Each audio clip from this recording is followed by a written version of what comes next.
దేవుడు శిలువ మీద పలికిన రెండవ మాట ధ్యానిద్దాం. నేడు నీవు నాతో కూడా పరదేశంలో ఉందో అని నిశ్చయంగా నీతో చెప్పుచున్నాను. ఈ సందర్భంగా దేవునికి దొంగకు జరిగిన సంభాషణ.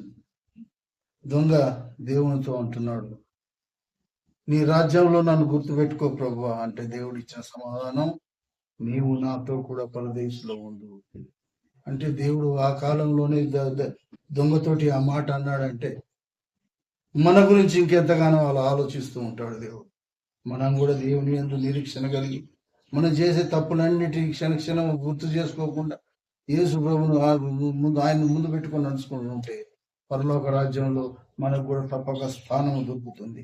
మరి అట్లాంటిది దేవుడు ఎన్నో రకాలుగా ఎన్నో రకమైన హింసలను మన గురించి, మన పాపముల గురించి, మన శాపముల గురించి ఉమ్మి వేయబడ్డాడు, అన్నులు తిన్నాడు, కొరడాలతో కొట్టించబడ్డాడు. కేవలం నా కొరకు, నా పాపముల కొరకు దేవుడు చేసిన ఈ త్యాగం ద్వారా నీకు నాకు పరలోక రాజ్యంలో స్థలం దొరుకుతుందని ఆశతో నమ్ముతున్నాం. దేవుడు దొంగకే ఇయ్యంగా దేవుని కుమారులమైన మనకు పరలోక రాజ్యంలో స్థానం ఇయ్యాడా? దేవుడు ఇంకా మనల్ని ఆయన పట్టుకొని నడిస్తే దేవుడు మనల్ని ఇంకా దూరం తీసుకుని వెళ్ళి ఆయన కుడి పార్శ్వంలో మన దగ్గర మన కూర్చుంటాడని నమ్మకంతో ఈ రెండవ చిన్న మాటను దేవునికి అప్పగిస్తున్నాం.